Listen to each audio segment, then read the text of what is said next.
Mahdi sebenarnya dari golongan manusia biasa atau golongan Nabi. Nama dia Muhammad, nama ayah dia Abdullah. Ketika dia datang, dia akan menebarkan qistan wa adalah, keadilan. Awal-awalnya orang ingin mengangkat dia sebagai pemimpin, dia tidak mahu. Dia tidak pernah menampakkan dirinya sebagai lebih daripada orang lain. Tapi yang pasti dia adalah zuriat keturunan Rasulullah sallallahu alaihi wasallam. Bernama Muhammad bin Abdullah, namanya sama dengan nama Nabi sallallahu alaihi wasallam. Dia tidak melebihkan dirinya daripada orang lain. Dia akan menebarkan, dia akan dibaiat oleh para ulama-ulama. Dari mana ulama tahu bahwa dialah Imam Mahdi yang ditunjukkan Allah Subhanahu wa taala? Ittaqu firasatal mu'min. Takutlah kamu kepada firasat orang beriman. Fa innahu yanzuru binurillah, kerana dia memandang dengan pandangan Allah Subhanahu wa taala. Ada bisyarah, ada ilham. Kalau kepada para nabi diberikan mukjizat, maka para wali-wali diberikan karamah, maka ulama-ulama ini diberikan Allah Subhanahu wa taala nur. Ketika orang datang bertanya kepada Imam Abu Hamid Al-Ghazali, "Ya Ghazali, apa ma'rifah itu hai Ghazali?" Kata Imam Al-Ghazali, "Nurun yaqdhifullahu fi qalbi 'abdi." Cahaya yang dipancarkan Allah kepada hati seorang hamba. Kita tunggu saja. Kita ikut para ulama kita. Jangan kita cari-cari. Sekarang ada pula orang yang mencari, dia sudah lahir atau belum, kampung dia di mana, lahirnya di hospital mana, bidannya siapa. Tak perlu kita cari. Kita hanya menunggu, beriman, beramal soleh, maka Allah akan selamatkan kita dari fitnah akhir zaman ini insyaAllah. Man qara'a surat Al-Kahfi, sesiapa yang membaca mengamalkan surat Al-Kahfi, adha'a lahu min nur, maka Allah akan jaga dia dengan cahaya dari Allah. Ma bainal jumu'ataini, dari Jumat ini ke Jumat ini dijaga Allah Subhanahu wa taala. Siapa yang berpegang teguh kepada sunnah Rasulullah, maka dia akan dijaga Allah Subhanahu wa taala. Saking banyaknya orang mengaku-ngaku Imam Mahdi, maka kata Ibnu Khaldun, hadis-hadis tentang Imam Mahdi ini adalah dhaif dan maudhu'. Tapi sebenarnya pendapat Ibnu Khaldun ini dibantah oleh ulama, karena dia pun berdapat demikian karena saking banyaknya orang mengaku Imam Mahdi, Imam Mahdi, padahal dia adalah Imam Mahdi yang palsu, bukan yang asli seperti yang dijanjikan oleh Rasulullah sallallahu alaihi wasallam. Kenapa terjadi dalam diri manusia ini? Selepas dia bertaubat, dia ulang lagi. Selepas itu berlaku lagi perkara yang sama. Dia buat taubat, dia ulang lagi. Oleh sebab itu dikatakan syarat taubat, kata Imam Abdullah ibnu Abbas, ada 3. Yang pertama, an-nadamu fil qalbi, menyesal dalam hati. Selepas menyesal, al-iqraru bil lisani, dia ikrarkan dengan lidah. Makna ikrar bil lisan, banyak-banyak beristighfar, astaghfirullahalazim. Yang lebih panjang, astaghfirullahalazim alladzi la ilaha illa huwal hayyul qayyum wa atubu ilaih. Yang lebih panjang lagi, sayyidul istighfar. Al-itmaru alla ya'uda ilaihi abadan. Tekad kuat dalam hati, aku tidak akan ulang untuk selamanya. Taubat. Selepas taubat, esok ulang balik. Bagaimana cara supaya kita tidak ulang? Ya ayyuhalladzina amanu, wa orang beriman, ittaqullah, takutlah kepada Allah. Coba baca ujung ayat. Wa kunu ma'as sadiqin. Hendaklah kamu bersama-sama orang yang benar. Oleh sebab itu mesti ada community. Datang ke masjid, subuh ke masjid, zuhur ke masjid, asar ke masjid, maghrib ke masjid, isya ke masjid. Ada tazkirah di office, ikut community surau di office. Di tempat kita tinggal di rumah, juga ikut di masjid. Jangan sampai misahkan diri dari jamaah. Kerana serigala hanya akan menerkam kambing-kambing yang menjauhkan diri dari jamaah. Makanya kata Nabi SAW, alaikum bil jamaah. Mudah-mudahan Allah menerima taubat kita dan taubat nasuha insyaAllah. Kita tahu setiap manusia ada hak dengan Allah dan hak sesama manusia. Andai buat salah dengan manusia sebelum ini, tak tahu sudah kemana dia pergi, bagaimana cara minta maaf? Cari dia. Saya dah cari dia, tak jumpa Ustaz. Di mana kamu cari? Di Google. Oh, di mana kampung halaman dia? Cari dia. Sampai dia dapat. Kalau kita ada utang piutang, cari ahli warisnya, bayarkan. Bagaimana kalau dia tak ada, ahli warisnya tak jumpa, kita hitung kira berapa hutang kita kepada dia. Waktu dulu kita pinjam menurut harga emas. Jadi kalau kita pinjam tahun 70, 100 ringgit. Tak sama 100 ringgit tahun 70 dengan 2020. Maka yang stabil, yang normal itu adalah harga emas. Kita hitung kira harga emas tahun 70. Sekarang kita bayarkan. Jadi kalau masa itu 100 gram, 1 gram, maka kita bayar sekarang 1 gram emas. Lalu kemudian kita bayarkan, selepas itu kemana kita bayarkan? Masalih ammah. Maslahat umum, awam, yang dipakai orang banyak, kaum muslimin muslimat, untuk masjid, untuk yatim, untuk fakir miskin, untuk sekolah tahfiz, kita niat bayar hutang, selepas itu barulah kita minta ampun kepada Allah. Kita kirimkan sedekah untuk dia. Ayu sadaqatu afdal. Apa sedekah yang paling afdal ya Rasulullah? Kata Nabi, sakyul ma, memberi air minum. Buatkan air minum, sedekahkan, hadiahkan pahalanya. Bezanya kalau untuk orang tua, kita tak perlu cakapkan. Tapi kalau orang lain, perlu kita katakan. Allahumma ausil sawaba ma anfaqtuhu ma tasaddaqtuhu. Ya Allah, sampaikan pahala sedekahku ini kepada almarhum Fulan bin Fulan. Selepas itu kita doakan. Allahumma afir lahu warhamhu wa'afihi wa'afu anhu waj'alil jannata mathwahu. Allahumma ja'al quburahu radatan min riyadil jinan. La taj'al quburahu hufratan min hufarin nirat.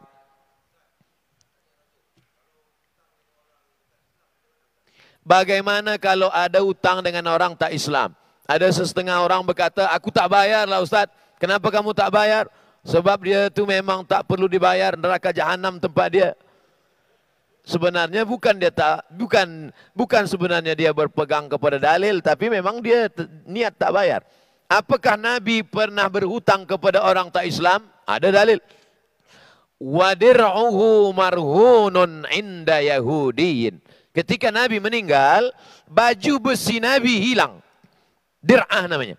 Dicari baju besi Nabi. Mana baju besi? Kalau perang, guna baju besi. Supaya tombak anak panah tak kena ke tangkai jantung. Kalau tengah kena ke telinga, kita tak mati. Tapi kalau jantung mati, maka guna baju besi. Nabi meninggal, hilang baju besinya. Dicari. Sahabat, ada kamu guna baju besi Nabi? Tak ada. Rupanya baju besi Nabi di tangan seorang Yahudi tak Islam. Ditanya, Yahudi, dari mana kamu dapat baju besi ini? Kata Yahudi, Nabi kamu meminjam kepada aku gandum. Berapa banyak? Salasuna sa'an, 30 sa'. 1 sa' 3 kilo. 1 sa' 4 mud. 1 mud 750 gram. Maka kalau 30 sa' 90 kilogram gandum. Nabi pinjam. Maka apa yang dilakukan sahabat? Apakah sahabat mengatakan, kerana kamu Yahudi kafir, maka kami tak bayar. Ambil saja. Nah, tetap dibayar oleh sahabat. Itulah dalil, maka hutang pun tetap kita bayar. Berdasarkan hadis ini. Wallahu a'lam bishawab. Kita balik. Betul ke Ustaz penyakit corona telah dinyatakan dalam Quran?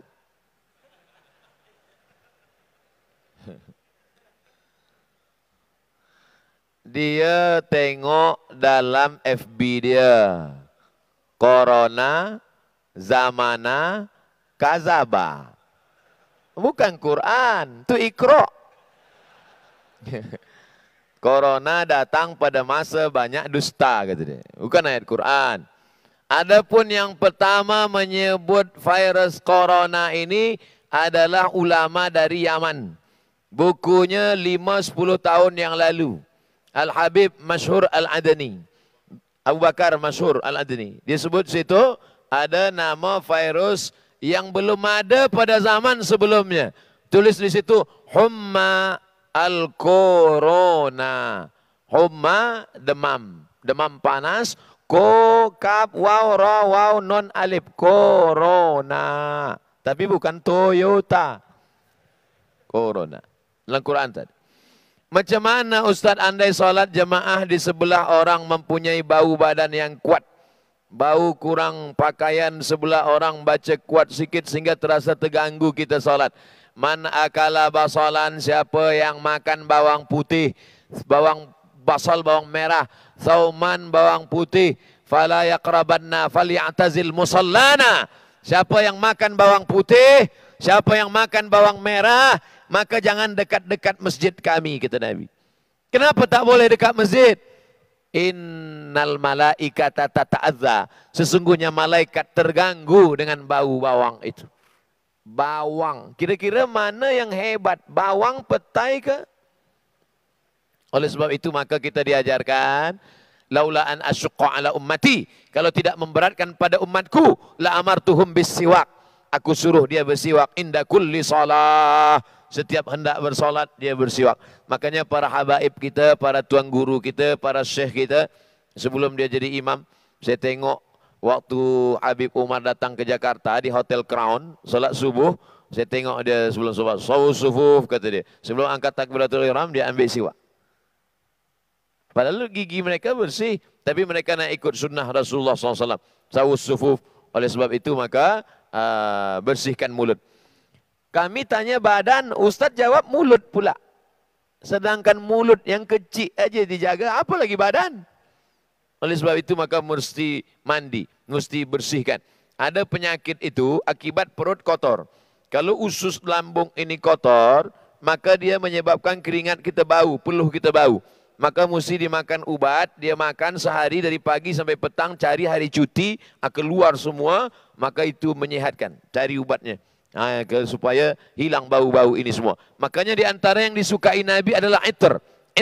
Makanya kalau dalam majlis maulid, dibakar itu bukhur. Bukhur daripada kayu gaharu, dibakar, dihidupkan. Orang yang tak faham dia sangka sedang memanggil jin hantu. Pergi ke Makkah dia tengok banyak jual kemenyan besar-besar, beli berkilo-kilo. Sebenarnya itu untuk apa kemenyan?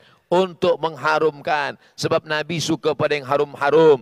Dan malaikat-malaikat rahmat juga suka pada yang wangi-wangi. Maka kita pakai ini jauhkan daripada yang bau-bau. Kerana malaikat pun terganggu dengan yang bau-bau. Kita disuruh buat kebaikan meninggalkan larangan Allah. Bagaimana kalau kita ini tidak buat dosa besar dan senantiasa kebaikan? Cuma solat tak berjamaah. Perkara-perkara sunat kita tak buat.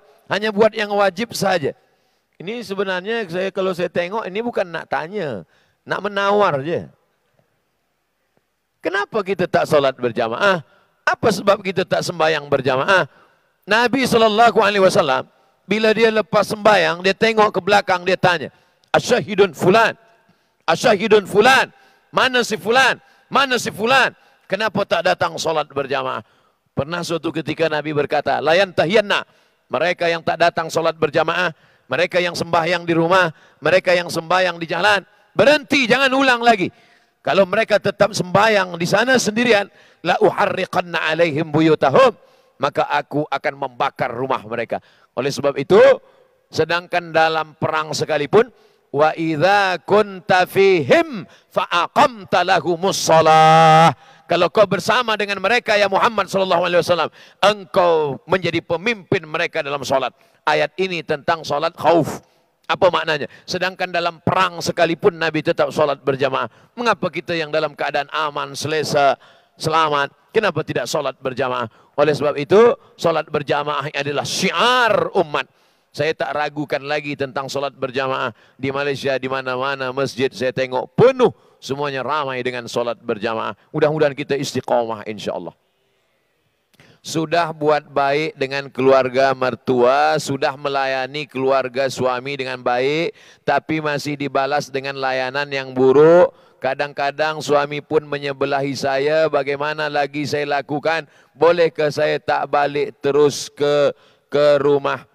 Kita niat baik, kita buat baik, kita amal baik. Kalau datang baik, berarti Allah bagi baik. Kalau datang tak baik, husnuzan kepada Allah Subhanahu wa taala. Kalau ada fitnah, in ja'akum fasiqun binaba'in fatabayyanu. Dalam qiraat lain fatathabbatu, mesti ada clear, mesti dijelaskan. Ini salahnya di sini, ini di sini. Jangan ikutkan fitnah-fitnah. Kalau ada orang tuduh macam-macam, tanya kita, kamu kenapa menuduh saya? Kenapa, apa yang salah? Mesti jelaskan. Kalau kita udah jelaskan, orang tak boleh terima, maka kita tak boleh paksa orang. Afa anta tukrihun nasa? Apakah kau paksa orang lain supaya percaya kepada engkau? Tidak. Kita hanya disuruh menjelaskan. Innama anta munzir. Engkau hanya menjelaskan. Lasta alaihim bimusaitir. Engkau tak ada kuasa untuk memaksa orang lain. Maka bila kita dah jelaskan, tapi jangan lupa ada satu lagi. Di balik usaha manusia, ada senjata orang beriman. Ad-doa silahul mu'min. Doa, senjatanya orang beriman. Banyak-banyak bertawassul dengan salawat. Banyak-banyak bertawassul dengan Al-Fatihah. Ya ayyuhalladzina amanu taqullah. Bertakwalah kamu kepada Allah. Wabtaghu ilaihil wasilah.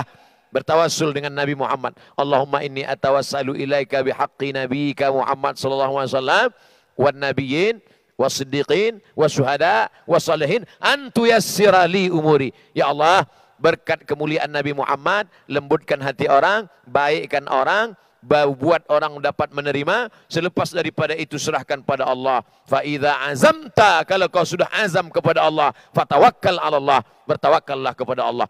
Mana boleh bertawassul kepada orang yang sudah meninggal dunia? Kata setengah orang, tak boleh bertawassul kepada orang sudah meninggal dunia. Tengok hadis Nabi tentang menguburkan Fatimah, istri Abu Talib, ibu emak daripada Ali bin Abi Talib. Masa Nabi dapat berita bahawa mak angkat dia, makcik dia bernama Fatimah meninggal dunia, Nabi menggali kubur. Makam Fatimah itu Nabi sendiri yang menggalinya, Nabi masuk ke dalam, Nabi berdoa. Apa doa Nabi? Allahumma inni as'aluka bihaqqin nabiyyin. Aku meminta kepada engkau dengan para nabi-nabi. Disebutkan dalam kitab Al-Mu'jam Al-Kabir Imam At-Tabrani. Artinya apa? Nabi Muhammad bertawassul dengan nabi-nabi sebelumnya. Nabi-nabi sudah meninggal dunia. Dan mereka punya kehidupan yang khas. Tak sama macam kita. Wala taqulu liman yuqtalu fi sabilillahi amwat. Jangan kau katakan mereka mati. Wal ahya. Mereka hidup. Walakin la tas'urun. Kamu yang tak dapat merasakan kehidupan mereka. Oleh sebab itu jangan hiraukan tentang orang yang menolak tawassul. Kita tetap bertawassul dengan sallallahu alaihi wasallam, bertawassul dengan Al-Fatihah, bertawassul dengan Yasin untuk hajat-hajat kita. Termasuklah hajat puan yang terkait dengan hati manusia. Bolehkah menulis satu ayat Quran di atas kertas? Contohnya Yasin ayat 58, surah Az-Zumar 73, surah Ar-Ra'du 24, surah Al-Qadar ayat 5. Ayat-ayat ini ditulis di atas 4 gelar kertas, tampal pada setiap penjuru rumah. Betul ke kaidah itu boleh mengelak daripada wabah, penyakit dan bencana? Ya ayyuhalladzina amanu, hai orang beriman, idza quri'al Qur'an, kalau Quran dibacakan, fastami'u lahu, dengar baik-baik, wa ansitu, diam, la'allakum tur'amun, mudah-mudahan kamu mendapat rahmat. Kalau kamu mendengar bacaan Quran, diam, mudah-mudahan kamu dapat rahmat. Sedangkan mendengarnya saja dapat rahmat, apalagi membacanya. Itu membaca. Bagaimana kalau menulis? Majmu' Fatawa Ibnu Taimiyah. Kenapa Ustaz ni sikit-sikit Ibnu Taimiyah, sikit-sikit Ibnu Taimiyah? Sebab yang banyak membid'ahkan ni kan yang ikut Ibnu Taimiyah. Maka kita pakai fatwa guru dia. Kata Ibnu Taimiyah, kalau dituliskan ayat di kertas, dituliskan ayat pada mangkuk. Tuliskan ayat pada mangkuk dengan tinta, dawat, tapi dawatnya tak ada racun. Selepas dituliskan itu, lalu disiramkan air. Lalu kemudian airnya diminum, maka boleh untuk istisqa. Oh, itu kan ulama belakangan. Bagaimana dengan kalangan salaf? Abdullah bin Abbas. Kata Abdullah bin Abbas, dituliskan ayat di kertas, lalu kemudian dituliskan ayat di kertas, lalu kemudian dimasukkan ke dalam air, lalu kemudian air itu diminum. Diminum pada orang yang akan melahirkan anak. Diminum untuk memudahkan dia. Lalu kemudian orang memilihlah ayat-ayat yang bersesuaian. Namanya tayamun. Tayamun artinya mencari yang bersesuaian. Dituliskan orang ayat di situ. Tok Guru, ayat apa yang Tok Guru tuliskan tadi? Dia tengok baca, idza zulzilatil ardu zilzalaha. Apa hubungan dengan orang melahirkan? Wa akhrajatil ardu athqalaha. Sebagaimana keluar isi dalam perut bumi, keluar pula lah anak dari perut istrimu, kata dia. Menyesuaikan apa yang bersesuaian dengan yang ada dalam ayat. Littabaruk, untuk mengambil barakah. Boleh jadi dia dapatkan daripada ijazah daripada guru-guru dia. Saya dulu waktu menulis risalah doktorah, musyrifnya namanya Profesor Syekh Umar Al-Ma'ruf Ali. Saya datang ke rumah Syekh Umar Al-Ma'ruf Ali, dia tulis ayat. Setelah dia tulis ayat, lalu kemudian dia lipat. Setelah dia lipat, dia gulung, dia ikat pakai benang. Dia bagi pada ada jamaah yang sakit. Saya tengok saja. Dalam hati saya, ini nampaknya bid'ah ni. Wa kullu bid'atin dhalalah wa kullu dhalalah finnar. Apa kata dia? Abdul Samad, hadhihi tamimah syar'iyah. Ada yang tak boleh, haram. Tapi yang ini boleh sebab ini syar'i. Ini ayat-ayat ruqyah. Mungkin dia tahu dalam hati saya nak salahkan dia. Ittaqu firasatal mu'min. Oleh sebab itu boleh. Cuma yang dikhawatirkan kalau dia buat gini nanti dipijak. Ini dikhawatirkan jangan sampai dipijak orang sebab dia letak dalam tanah, tak boleh, haram. Atau dia bawa ke dalam toilet, maka ini haram. Jadi sebalik. Maka sebagiannya lagi pula ada yang menulis huruf saja, dia tidak sambung. Untuk mengelakkan kalau bersambung dia khawatirkan akan. Kalau ingin dia buat, maka dia buat seperti yang dalam cawan, atau dia tuliskan kertas dimasukkan sebagai doa istisqa, atau yang dia bacakan kemudian dia hembuskan ke air. Adapun yang dikhawatirkan dipijak, dikhawatirkan terkena najis, dikhawatirkan bawa masuk ke dalam toilet, maka sebaiknya dihindarkan. Untuk apa? Ihtiyat, untuk lebih berhati-hati. Tapi hukum asal istisqa dengan Quran, maka dari Quran sendiri. Wa nunazzilu minal Qur'ani ma huwa syifa. Kami turunkan Al-Quran ini adalah untuk syifa, untuk obat. Kenapa Allah tak mengatakan dawa?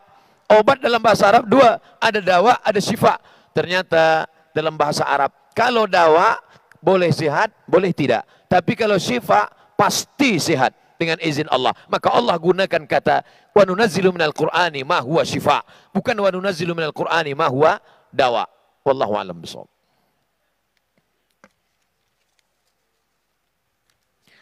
Mohon Al-Fadil mengumumkan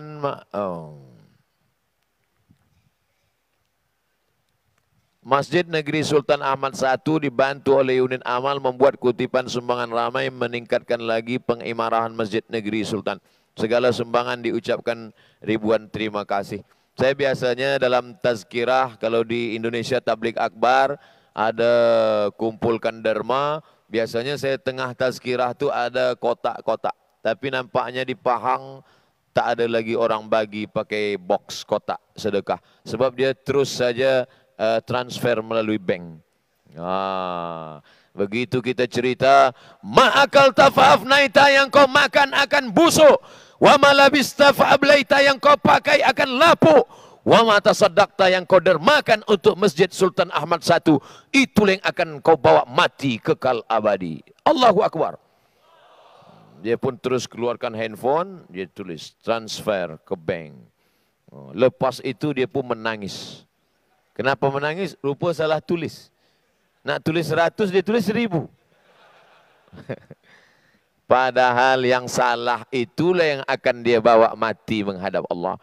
Tulis 100 betul.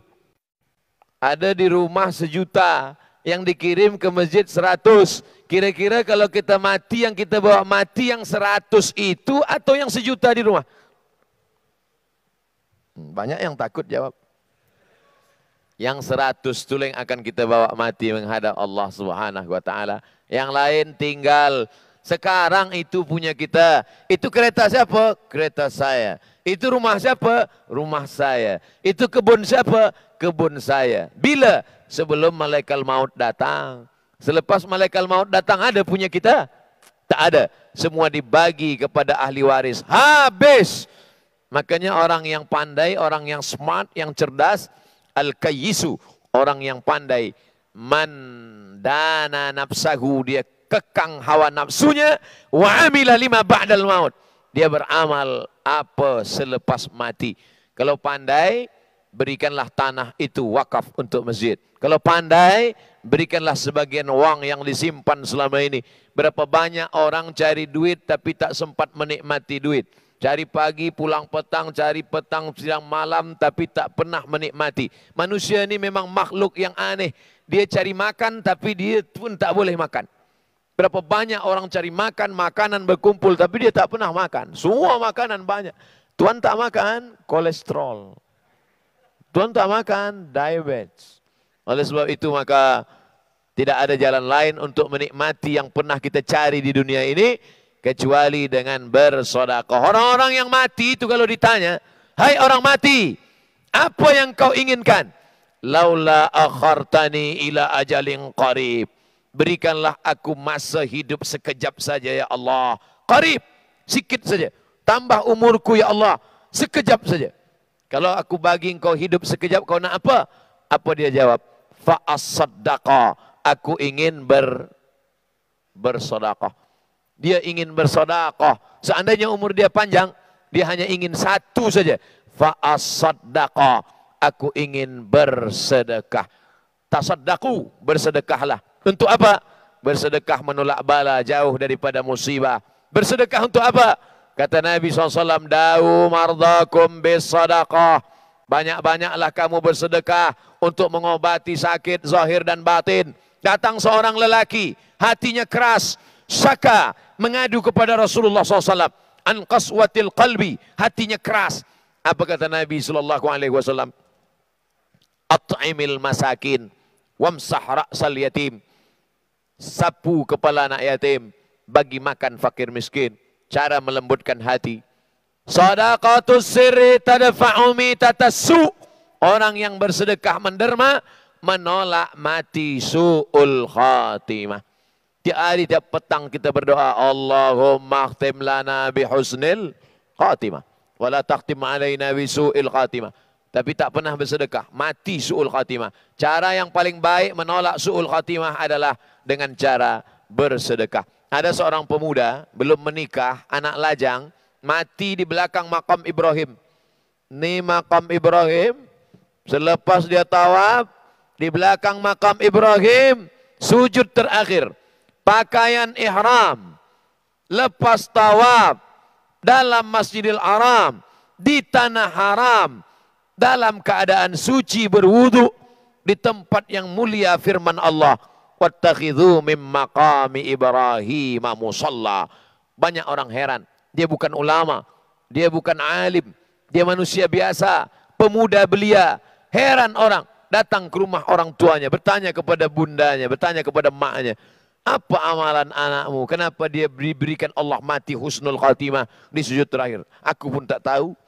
Selepas seminggu, sepekan dia meninggal dunia, datanglah perempuan membawa anak-anak yatim. Seorang janda membawa anak yatim, bercerita, anak puan yang meninggal ini setiap bulan dia gaji, dia bagi sepertiga gajinya untuk anak yatim.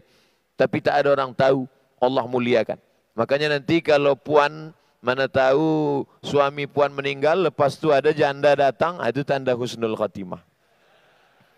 Tapi dengan makna dia bagi makan fakir miskin, dia bagi anak yatim. Suami kamulah yang selama ini menderma ke masjid, yang selalu memberikan. Dia tak pernah popular, orang tak tahu, tak ada di television, tak ada di YouTube. Tapi kenapa malaikat selalu, kam min masyhurin fil ardi walam yakun ma'rufan fis sama. Berapa banyak orang yang masyhur di bumi tapi tak dikenal malaikat di langit. Tapi berapa banyak orang yang di dunia tak dikenal, tapi tiap-tiap hari malaikat menengok catatan amalnya. Datang malaikat pagi naik ke atas ditengok dia. Datang malaikat malam menengok catatan amalnya dia. Sebab apa? Sebab masjid dia, sebab tanah wakaf dia, sebab sedekah dia.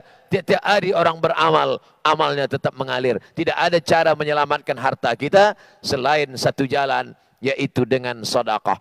Makanya ada 7 pintu. Zakat, wakaf, infak, sedekah, wasiat, hibah, ghanimah. 7 jalan untuk pada ibadah harta. Ibadah badan banyak. Zikir, salat, puasa, tawaf, sa'i, tahallul, menolong orang, jihad, berdarah, kena tombak, kena panah, baca Quran, salat, puasa. Ini semuanya ibadah badan. Tapi ibadah harta, zakat, wakaf, infak, sedekah, wasiat, hibah, ghanimah. Ini sajalah pintu-pintunya. Dapat 7 pintu ni seperti sahabat Nabi dan tabi'in. Alhamdulillah. Tak dapat 7 pintu, pilih salah satu dari pintu ini. Dan salah satu pintu masuk ke dalam surga ada namanya babus sedekah. Mudah-mudahan kita masuk dari pintu-pintu ini insyaAllah. Amin. Ya Rabbal Alamin. Itulah yang boleh disampaikan oleh Al-Faqir Abdul Somad pada malam ini. 30 menit soal jawab, 90 menit tazkirah beserta saya jawab. Mudah-mudahan 90 menit ini menjadi bekal kita menghadap Allah Subhanahu wa taala. Di majlis yang mulia, majlis yang dihadiri oleh para malaikat, mari kita sama berdoa kepada Allah. Astaghfirullahalazim. Astaghfirullahalazim. Astaghfirullahal azim alladzi la ilaha illa huwal hayyul qayyum wa atubu ilaih. Ala hadhihi niyyah wa kulli niyatin salihah. Al-Fatihah. Bismillahirrahmanirrahim. Alhamdulillahi rabbil alamin. Arrahmanirrahim. Maliki yaumiddin. Iyyaka na'budu wa iyyaka nasta'in. Ihdinas siratal mustaqim. Siratal ladzina an'amta 'alaihim ghairil maghdubi 'alaihim waladdallin. Amin. Allahumma salli ala Sayyidina Muhammad wa ala ali Sayyidina Muhammad. Allahumma inna natawassalu ilaika bihaqqi nabiyyika Muhammad sallallahu alaihi wasallam wan nabiyyin was-siddiqin wasyuhada'i was-salihin wa bisirril Fatihah an tuyassir lana umurana, mudahkan segala urusan kami ya Allah, umurud dunya wal akhirah, urusan dunia dan akhirat. Allahumma waffiqna lima tuhibbuhu wa tardah. Masukkan taufik dan hidayahmu dalam hati kami supaya kami beramal dengan amal yang kau cintai dan kau ridai ya Allah. Allahumma ja'al hadzal balada baladan aminan mutmainnan ya'tihi rizquhu min kulli makan. Jadikan negeri ini negeri yang aman, damai, sempurna rezeki dari segala penjuru kau berikan ya Allah. Allahumma waffiq ulata umurina, pemimpin-pemimpin kami, jadikan mereka orang-orang yang istiqamah menerima amanahmu ya Allah. Allahumma ja'al abna'ana wa banatina minas salihin was salihat. Jadikan anak-anak kami menjadi anak-anak yang saleh dan salihah. Allahumma waffiq ulama'ana, ulama-ulama kami, berikan taufik dan hidayahmu ya Allah. Allahumma matti'na bituli umurihim, panjangkan umur mereka, dengan panjangnya umur mereka kami mendapatkan keberkahan dari mereka ya Allah. Wa qawi imanahum, kuatkan iman mereka. Wa sahih ajsadahum, sehatkan jasad mereka. Wa ja'alhum min a'immatina, jadikan mereka menjadi imam-imam pembimbing kami dalam jalanmu ya Allah. Rabbana ighfir lana dzunubana, ampunkan dosa kami, wali abaina, ayah kami, wali ummahatina, bunda kami, wali azwajina wa dzurriyyatina, keluarga dan anak cucu keturunan kami, wali man hadarana, semua yang hadir di majlis ini, ampunkan silap salahnya ya Allah. Wali ikhwanina alladzina sabaquna bil iman, saudara-saudara kami yang sudah mendahului kami dengan iman. Allahumma ja'al quburahum radatan min riyadil jinan, jadikan kubur mereka salah satu dari taman-taman surgamu ya Allah. La taj'al quburahum hufratan min hufarin niran, jangan jadikan kubur mereka salah satu dari lubang nerakamu ya Allah. Allahumma ja'alna minal ladzina yastami'una al-qawla fayattabi'una ahsanah, jadikan kami orang-orang yang mendengarkan nasihat yang baik lalu mengiringinya dengan amal yang baik. Allahumma rzuqnal istiqamata ala syari'atil gharra wa tariqatil bayda, berikan kami istiqamah dalam syariat yang lurus dan jalan yang benar ya Allah. Allahumma hawwin alaina fi sakaratil maut, ringankan kami semasa sakaratul maut. Allahumma ja'al akhir kalamina 'inda intihai ajalina, jadikan akhir kalam kami manakala ajal kami sampai, yang terakhir keluar dari mulut kami la ilaha illallah Muhammadur Rasulullah sallallahu alaihi wasallam, kalimatu haqqin 'alaiha nahya, dengan itu kami hidup, wa 'alaiha namutu, dengan itu kami mati, wa biha nub'atsu, dengan itu kami nanti dibangkitkan di padang mahsyar ya Allah. Allahumma jama'na ma'al habibil mustafa fi jannatikal ula, satukan kami bersama Nabi Muhammad sallallahu alaihi wasallam dalam surga jannatul firdaus.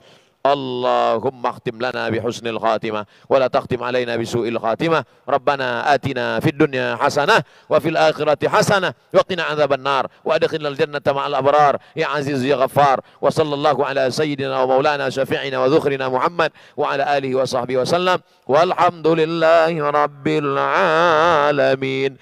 Taqabbalallahu minkum, taqabbal ya karim.